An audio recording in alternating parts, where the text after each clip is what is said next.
Hello, welcome. This is Scott with Project Healing Waters, Fayetteville, North Carolina program.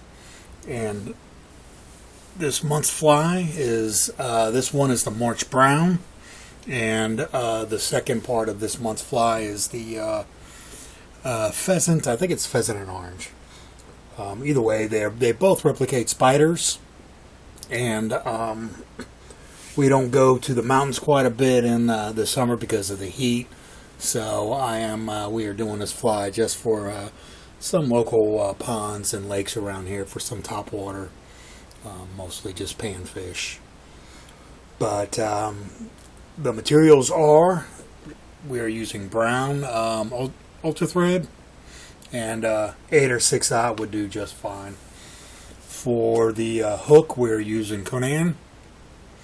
It's a dry fly model BDF, and it's a size 14. For the dubbing, we're using hare's ear, and it's dark hare's ear. For the rib, instead of using wire, we're going to use Glow Bright, and this is number 5. And for the hackle, we're using a soft hackle, and it's just a brown, it's a brown hen hackle. Alright, so let's go ahead and get started.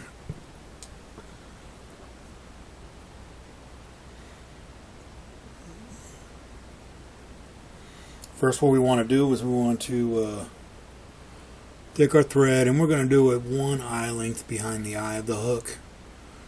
One, because I want to save some room for the hackle. Oops. There we go. Overlapping thread. Okay, so I was whipping it off. There we go. I've got the camera here, so I don't want to hit it too hard. So let's just go ahead and bring the thread down to about where the hook point is. And then what we're going to do is we're going to take a little slab of our Glow Bright, and we are going to tie this in the rest of the way down to the bend of the hook. So get it as close as you can, and then we're just going to capture it and just take it all the way down. And it doesn't really matter where this lies because we're going to be putting dubbing over it. But preferably in practice, you just put it on top of try to put it on top of the shank of the hook. So now let's go ahead and grab our hare's ear. And I'm just going to put small amounts on this at a time.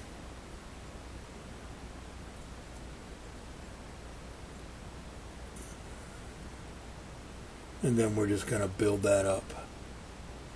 Let's see if I can do this without hitting the hook point and hitting this camera.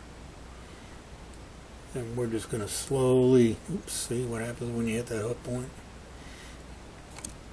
Yeah.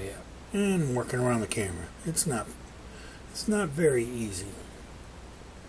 So let's just, there we go. So I'm going to do shorter wraps, and we're just going to gradually build this up, just using small pinches at a time.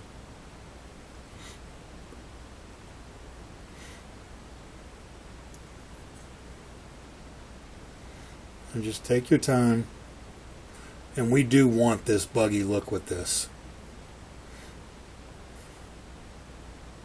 If you see the body getting uneven, you can go back and wrap it there like that. We don't want the body too fat.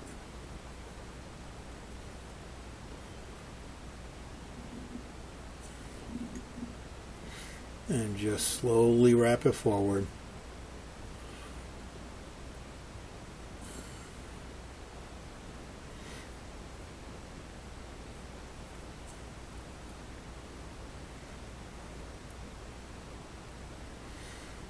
And I think that's probably going to be to where I want to, no, a little bit more.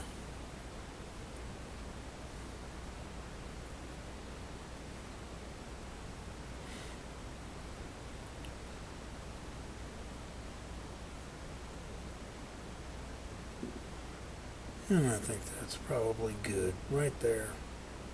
Give me enough area to tie in that hackle. Now what I'm going to do is I'm going to come through and snip down some of these long fibers. Kind of unruly. We don't want to do it too much because we still want the buggy look. And like that. So now what we want to do is we want to grab our Glow Bright and we're going to counter wrap. I like to do one on the end and then we're just going to come up with spacing wraps. And try to make them look a little uniform. And I think this is going to actually look really fantastic with under the water. Because this is a really, really bright thread, thick thread. So we're just going to capture this. And I'm going to bring it back. And then we're going to trim off the remainder. Like such. We still got some unrulies. Let's go ahead and trim these down a little bit. Can't see this, but I can see it.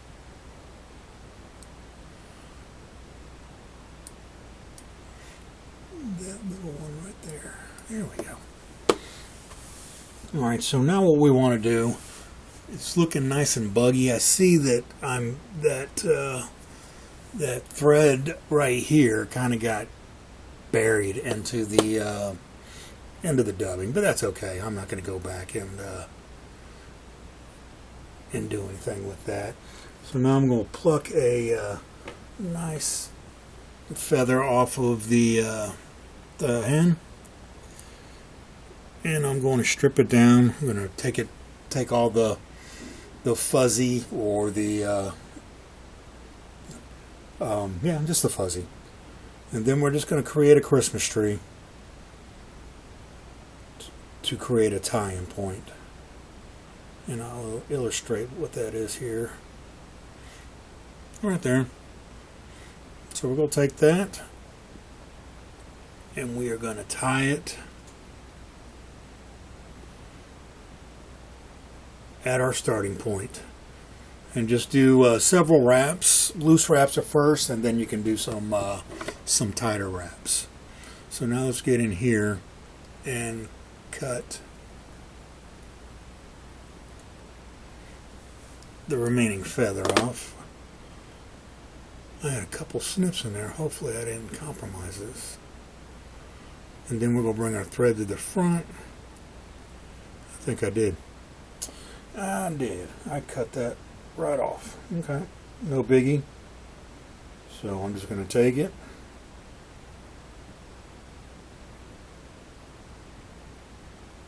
and create another tie-in point.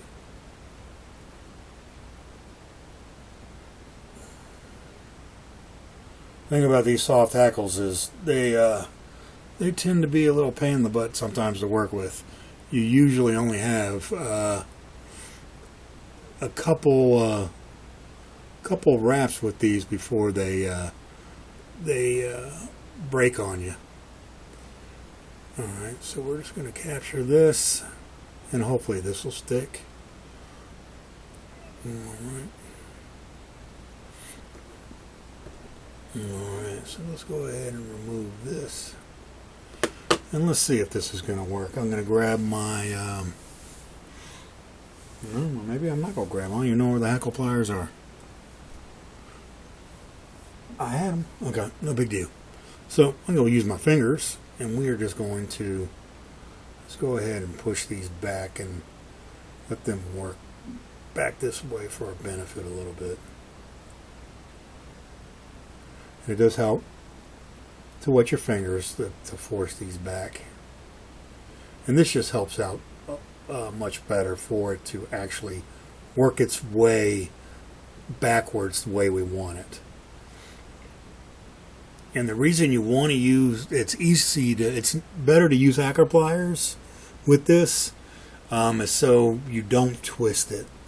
There we go, I found them.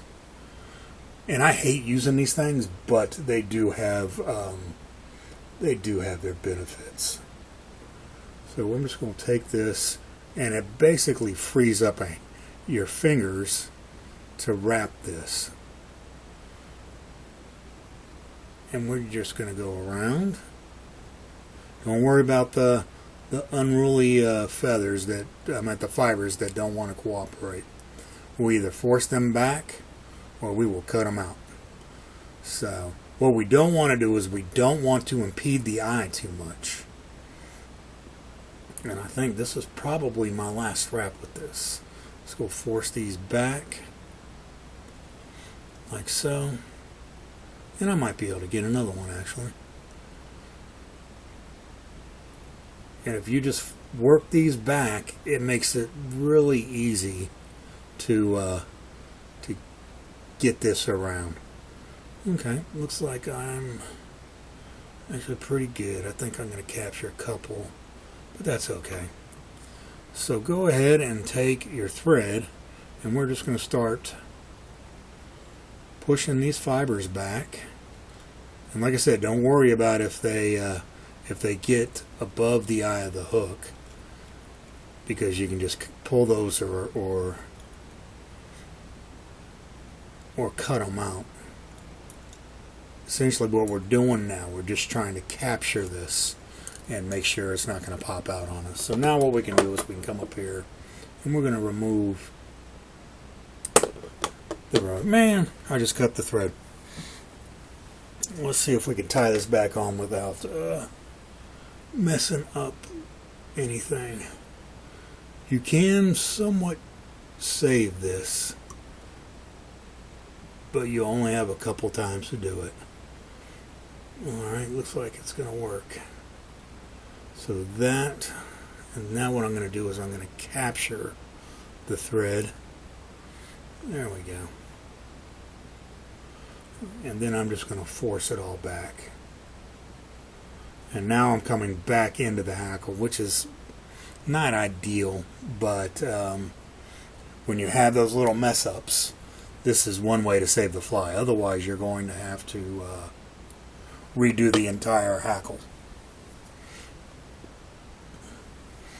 And I still got I think I got it. This was a good learning point. Good for my students. Yeah, I think I still have able to tie it in. Whoops. Didn't want that to happen. Okay, so I'm just going to wrap it back a little bit more, and then I'm going to put a quick whip finish on here before I really lose this work.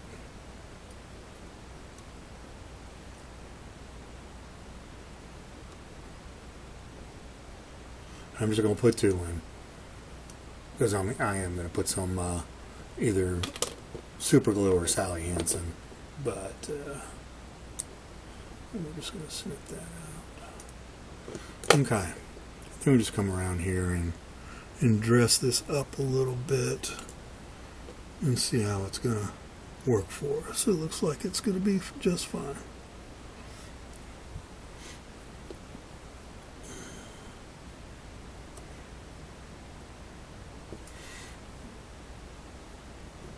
But you guys get the general idea of what happened. So, yeah, we tied the fly and we cut our thread, which I do sometimes. Not on purpose, but when you're messing with hackles and not paying attention to what you're doing, cutting that thread is a most certainly. But the good thing about it is I had a couple wraps in it, so I was able to secure the hackle and then actually tie some thread back on, which it's the good thing about it is we saved the fly. The bad thing about it is we do have a lot of wraps up on that eye, but it's up to you how you want to tie. They're your flies, and you can do what you want. There's people who want them big and bulky. There's people who want minimal material, and it's up to the fly, the fly tire. So I appreciate you watching.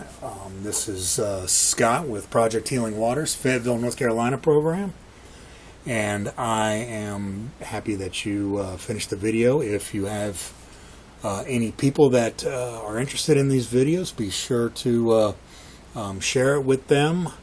You can reach out to us. I have a step-by-step PDF if that would benefit you as well. Please like and share. And if you're not a follower, please follow us and give us some thumbs up. Thank you. And again, this is Scott with Fayetteville Project Healing Waters, North Carolina.